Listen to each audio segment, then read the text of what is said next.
ಸ್ನೇಹಿತರೆ, ಎಲ್ಲರಿಗೂ ನಮಸ್ಕಾರ. ಮದರ್ಸ್ ಮೀಡಿಯಾಕ್ಕೆ ನಿಮ್ಮೆಲ್ಲರಿಗೂ ಸ್ವಾಗತ. ಈ ವರ್ಷ ಎಲೆಕ್ಷನ್ ಏನು ಹತ್ತಿರ ಬರ್ತಾ ಇದೆ, ಎಲ್ಲ ಟಿ ವಿ ಸರ್ವೆಗಳು ಬರ್ತಾ ಇದೆ. ಪ್ರತಿಯೊಬ್ಬರು ಇವಾಗ ಎಲೆಕ್ಷನ್ ಬಗ್ಗೆ ಮಾತುಕತೆ ಶುರುವಾಗಿದೆ. ಈ ಮಾತುಕತೆಯಲ್ಲಿ ಎಲೆಕ್ಷನ್ನಲ್ಲಿ ಈ ವರ್ಷ ಯಾರು ಪ್ರಧಾನಿ ಆಗಬಹುದು? ಇವಾಗ ಎಲ್ಲ ಸರ್ವೆ ಹೇಳೋ ಪ್ರಕಾರ ಮೋದಿಯವರು ಪ್ರಧಾನಿ ಆಗ್ತಾರೆ ಅಂಥೇಳಿ. ಆದರೆ ಮೋದಿಯವರು 3ನೇ ಟರ್ಮಲ್ಲಿ ಪ್ರಧಾನಿ ಆಗ್ತಾರಾ? ಅವರೇ ಕಂಟಿನ್ಯೂ ಆಗ್ತಾರಾ ಅಥವಾ ಬೇರೆಯವ್ರು ಆಗ್ತಾರಾ? ಇದು ನಮಗೆ ಕಾಡ್ತಾ ಇರೋ ಪ್ರಶ್ನೆ. ಆದರೆ ಈ ಪ್ರಶ್ನೆಗೆ ಉತ್ತರ ಖಂಡಿತ ಅವ್ರು ಆಗಲೇಬೇಕು ಅನ್ನೋದು ನಮ್ಮ ಅನಿಸಿಕೆ. ಯಾಕೆ, ಎಷ್ಟೋ ಜನ ಹೇಳ್ಬೋದು, ಕೆಲವರು ಇರ್ತಾರೆ, ಎಡಬಿಡಂಗಿಗಳಿರ್ತಾರೆ. ಅವರು ಏನೇ ಹೇಳಿದ್ರು ಅವ್ರು ಮಾಡೋ ಯಾವ ಒಳ್ಳೆ ಕೆಲಸನೂ ಅವ್ರಿಗೆ ಕಾಣಿಸೋದಿಲ್ಲ. ಎಲ್ಲೋ ಒಂದು ಚಿಕ್ಕ ಕೆಲಸಗಳನ್ನು ಮಾತ್ರ, ಕೆಟ್ಟ ಕೆಲಸಗಳು ಮಾತ್ರ ಆಗ್ತಾರೆ. ನನ್ನ ಅನಿಸಿಕೆ ಪ್ರಕಾರ ನಾನು ಯಾವ ಪಕ್ಷ ಅಂತಲ್ಲ, ಯಾವ ಒಳ್ಳೆ ವ್ಯಕ್ತಿ ಅಂತ ನೋಡುವುದು, ಅದರಲ್ಲಿ ನನಗೆ ಮೋದಿಯವರು ಒಳ್ಳೆ ವ್ಯಕ್ತಿ ಅಂತ ಅನಿಸ್ತಾ ಇದೆ. ಯಾಕೆ ಅಂದರೆ, ನೀವು 10 ವರ್ಷದ ಆಡಳಿತದಲ್ಲಿ ನಮ್ಮ ದೇಶ ತುಂಬ ಸುಧಾರಣೆ ಆಗಿದೆ. ವಿದೇಶಾಂಗ ನೀತಿಯಲ್ಲಂತೂ ಅದ್ಭುತವಾದ ಬದಲಾವಣೆ ಆಗಿದೆ. ಎಲ್ಲ ದೇಶಕ್ಕೆ ನಮ್ಮ ಮಾತು, ನಮ್ಮ ಇದಕ್ಕೆ ಹೆದರುವಂಥ ಪರಿಸ್ಥಿತಿ ಬಂದಿದೆ. ಅಮೇರಿಕನೇ ನಮ್ಮ ವಿರುದ್ಧ ಮಾತಾಡಲಿಕ್ಕೆ ಭಯಪಡುವಂಥ ಪರಿಸ್ಥಿತಿ ಬಂದಿದೆ. ಮೊದಲು ಅಮೇರಿಕಕ್ಕೆ ನಾವು ಭಯಪಡಬೇಕಾಗಿತ್ತು, ಇವತ್ತು ಅಮೇರಿಕ ನಮಗೆ ಭಯಪಡ್ತಾ ಇದೆ. ಬೇರೆ ಬೇರೆ ದೇಶಗಳು, ಬಲಾಢ್ಯ ದೇಶಗಳು ನಮ್ಮ ಪ್ರಧಾನಿಯವರು ಬಂದರೆ ಸಾಕು ಅಂತ ಕಾಯುವಂಥ ಪರಿಸ್ಥಿತಿ ಬಂದಿದೆ. ಅವರು ಪ್ರಧಾನಮಂತ್ರಿ ವರ್ಚಸ್ಸಿಗೆ ಇದು ಕೊಟ್ಟರೆ ದೇಶದಲ್ಲಿ ನಮಗೆ ವ್ಯಾಲ್ಯೂ ಸಿಕ್ಕುತ್ತೆ, ಭಾರತ ದೇಶದಲ್ಲಿ ನಮ್ಮ ಬಿಸ್ನೆಸ್ ಮಾಡೋಕ್ಕಾಗತ್ತೆ ಅನ್ನೋ ಮನಸ್ಥಿತಿಯಿಂದ ಪ್ರಧಾನಿನ ಕರೆದು ಬಿಟ್ಟು ಅವರು ಗೌರವಿಸ್ತಾ ಇದ್ದಾರೆ. ಅದರಲ್ಲಿ ಮೇಕ್ ಇನ್ ಇಂಡಿಯಾ ಇರ್ಬೋದು, ಇವೆಲ್ಲವೂ ನಮ್ಮ ದೇಶಕ್ಕೆ ಹೆಲ್ಪ್ ಆಗಿದೆ. ಹೌದು, ನಮ್ಮ ದೇಶದಲ್ಲಿ 106 ಕೋಟಿ ಜನ ಇರೋದರಿಂದ ಎಲ್ಲರಿಗೂ ಉದ್ಯೋಗ ಸಿಕ್ಕತ್ತಾ ಕೇಳಿದ್ರೆ ಉದ್ಯೋಗ ಇಲ್ಲ ಅಂತಲ್ಲ. ಎಷ್ಟೋ ಜನ ಉದ್ಯೋಗ ಇದ್ದರೂ ಸರಿಯಾಗಿ ಮಾಡೋದಿಲ್ಲ. ನನಗೆ ಬೇಕಾಗಿದ್ದು ಉದ್ಯೋಗನೇ ಬೇಕು ಅಂದರೆ ಯಾರಿಗೂ ಉದ್ಯೋಗ ಸಿಕ್ಕೋದಿಲ್ಲ.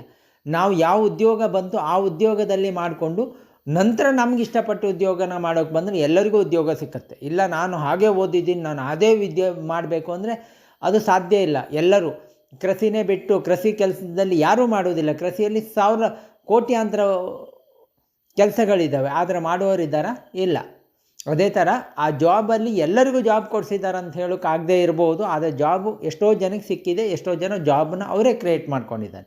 ಇದೆಲ್ಲದಕ್ಕೂ ಕಾರಣ ಯಾರು ಅಂದರೆ ಒಬ್ಬ ಪ್ರಧಾನಮಂತ್ರಿ ಆಗಿರ್ತಾರೆ. ಯಾಕೆಂದರೆ ಕೆಲವೊಂದು ನೀತಿಗಳಿದೆಯಲ್ಲ, ಅದು ನಮ್ಮ ದೇಶಕ್ಕೆ ತುಂಬ ಬದಲಾವಣೆ ಬಂದಿದೆ. ಇನ್ನೂ ಕೆಲವು ಆಗಿಲ್ಲ, ಎಲ್ಲವೂ ಆಗಿದೆಯಾ, ಎಲ್ಲವೂ ಸರಿ ಮೋದಿಯವರು ಸರಿ ಮಾಡಿದರೆ ಖಂಡಿತ ಇಲ್ಲ. ಇನ್ನೂ ಬೇಕಾದಷ್ಟಿದೆ. ಇನ್ನೂ ಒಂದು ಸತಿ ಅವರೇ ಪ್ರಧಾನಿ ಯಾಕೆ ಆಗಬೇಕು ಅಂದರೆ ಇನ್ನೂ ತುಂಬ ಬದಲಾವಣೆಗಳಿದೆ. ಕೆಲವೊಂದು ಕಾನೂನುಗಳು ನಮ್ಮ ದೇಶಕ್ಕೆ ಬೇಕಾಗಿದೆ. ಅದು ಬರಬೇಕಿದ್ರೆ ಅವ್ರು 3ನೇ ಟರ್ಮಲ್ಲಿ ಬೇಕು. ಈಗ ಈ 10 ವರ್ಷದಲ್ಲಿ 370 ರದ್ದು ಮಾಡಿದ್ರು. ಕಾಶ್ಮೀರ ತುಂಬ ಬದಲಾವಣೆಯ ಹೆಜ್ಜೆ ಇಡ್ತಾ ಇದೆ. ಅದೇ ಥರ ಬೇರೆ ಬೇರೆ ಕಾನೂನುಗಳು, ದೇಶದಲ್ಲಿ ಕೆಲವು ಕಾನೂನುಗಳು ಬೇಕಾಗಿದೆ. ಎಲ್ಲದೂ ನಿಮಗೆ ಗೊತ್ತಿದೆ. ಸಿವಿಲ್ ಕೋಡ್, ಯೂನಿಫಾರ್ಮ್ ಸಿವಿಲ್ ಕೋಡು, ಈ ಥರ ಕಾನೂನುಗಳು ಮತ್ತೆ ನಮಗೆ ಇದಾಗಬೇಕು ಅಂದರೆ ಅವರು ಮತ್ತೆ ಪ್ರಧಾನಿ ಆಗಬೇಕು. ಎಲ್ಲರೂ ದೇಶ ಒಂದೇ ಅನ್ನುವಂಥ ಭಾವನೆ ಪ್ರತಿಯೊಬ್ಬರಿಗೂ ಬರೋ ಥರ ಆಗಬೇಕು ಅಂದರೆ ಪ್ರಧಾನಮಂತ್ರಿ ಮೋದಿ ಆಗಬೇಕು ಅನ್ನೋದು ಇದು. ಇವಾಗ ಕಾಂಗ್ರೆಸ್ಸಲ್ಲಿ ಯಾರು ಆಗಬೇಕು ಅಂದರೆ, ಕಾಂಗ್ರೆಸ್ಸಲ್ಲಿ ಇವಾಗ ಅಂಥ ಪೇಸ್ ಯಾರೂ ಇಲ್ಲ.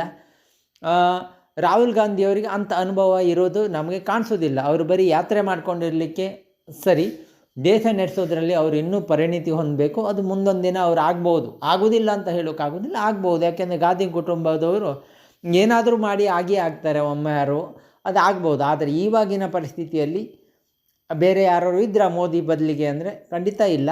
ಅದರ ನಂತರ ಬೇರೆ ಯಾರು ಆಗ್ತಾರೆ ಅಂದರೆ ಅದು ನೆಕ್ಸ್ಟ್ ಇದರಲ್ಲಿರೋದು ಆದಿ ಯೋಗಿ ಅವರು. ಅದು ನಮ್ಗೆ ಗೊತ್ತಿದೆ ಆಲ್ರೆಡಿ. ಅವರು ನೆಕ್ಸ್ಟ್ ಇದಕ್ಕೆ ಅವರೇ ಬರಬೇಕು ಅನ್ನೋದು ಹೆಚ್ಚಿನವರ ಆಸೆ, ಹಾಗೂ ನನ್ನ ಪರ್ಸ್ನಲ್ ಆಸೆನೂ ಅಷ್ಟೇ. ಅದಕ್ಕೆ ನಾವು ಆದಷ್ಟು ಮೋದಿ ಕೈಯನ್ನು ಬೆಂಬಲ ಮಾಡೋ, ಅವ್ರ ಕೈಯನ್ನು ಬಲಪಡಿಸೋಣ ಅನ್ನೋದು ನನ್ನ ಅನಿಸಿಕೆ. ನಿಮ್ಮ ಅನಿಸಿಕೆ ಏನು ಅನ್ನೋದು ಕಮೆಂಟ್ ಮಾಡಿ. ಯಾಕೆ ಇದನ್ನು ಹೇಳ್ತಾ ಇದ್ದೀನಿ ಅನ್ನೋದು, ಒಬ್ಬ ವ್ಯಕ್ತಿ ಯಾವ ಸ್ವಾರ್ಥ ಇಲ್ಲದೆ ತನ್ನ ಕುಟುಂಬಕ್ಕಾಗಿ ಏನೂ ಮಾಡ್ದೇನೆ, ಆಸ್ತಿ ಅಂತಸ್ತು ಏನೂ ಮಾಡ್ದೇನೆ, ಅವರ ಇದರಲ್ಲಿ ಏನು ಪ್ರಧಾನಮಂತ್ರಿ ಇದರಲ್ಲಿ ಬರ್ತಾಯಿದೆ ಅಷ್ಟರಲ್ಲಿ ಮಾತ್ರ ಬದುಕು. ಮತ್ತೆಲ್ಲ ಖರ್ಚು ಪ್ರಧಾನಮಂತ್ರಿ ಅವ್ರದ್ದು ಖರ್ಚು ದೇಶದ ಇದರಲ್ಲೇ ಆಗೋದು, ಅದು ಕಾಮನ್, ಎಲ್ಲರೂ ಮಾಡಿದ್ದು. ಆದರೆ ಮನೆಗೆ, ಕುಟುಂಬಕ್ಕೆ, ಇವರಿಗೆ ಕೋಟಿಗಟ್ಟಲೆ ಆಸ್ತಿ ಮಾಡಿದ್ರ? ಅವರು 2-3 ಟರ್ಮಲ್ಲಿ ಮುಖ್ಯಮಂತ್ರಿ ಆಗಿದ್ದರು, ಪ್ರಧಾನಮಂತ್ರಿ ಆಗಿದ್ದರು 2 ಟರ್ಮಲ್ಲಿ. ಆದರೆ ಮಾಡಿದ್ರ? ಇಲ್ಲ. ಅದಕ್ಕಾಗಿ ಪ್ರಧಾನಮಂತ್ರಿ ಅವರೇ ಆಗಬೇಕು ಅನ್ನೋದು ನನ್ನ ಅನಿಸಿಕೆ. ಇಷ್ಟು ಹೇಳ್ತಾ ನನ್ನ ಮಾತು ಮುಗಿಸ್ತೀನಿ. ಮತ್ತೆ ಮುಂದಿನ ಭಾಗದಲ್ಲಿ ಭೇಟಿಯಾಗೋಣ. ನಮಸ್ಕಾರ.